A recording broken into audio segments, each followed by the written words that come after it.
Jacob had 12 sons, but his favorite was Joseph, the first son of his beloved wife Rachel.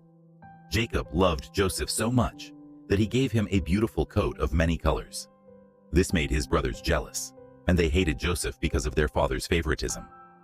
One day, Joseph had a dream that he and his brothers were gathering sheaves of grain in the field, and his sheaf stood up while the others bowed down to it. When he told his brothers, they became even more resentful. "Will you actually reign over us?" they asked. Joseph had another dream, this time about the sun, moon, and 11 stars bowing down to him. When he shared this dream, his father rebuked him, saying, "What is this dream you had? Will your mother and I and your brothers actually come and bow down to the ground before you?" His brothers' jealousy grew so intense that they plotted to get rid of Joseph. One day when Joseph went to check on them as they tended sheep, they seized him, stripped him of his coat, and threw him into a pit. They planned to leave him there to die. But Reuben, the eldest brother, secretly planned to rescue Joseph later, so he convinced the others not to kill him.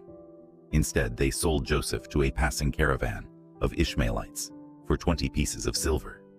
The brothers dipped Joseph's coat in goat's blood and took it back to their father, pretending he had been killed by a wild animal. Jacob mourned deeply for his son. Meanwhile, Joseph was taken to Egypt and sold as a slave to Potiphar, the captain of Pharaoh's guard.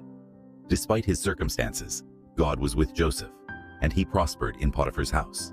But Potiphar's wife tried to seduce Joseph, and when he refused, she falsely accused him of assault.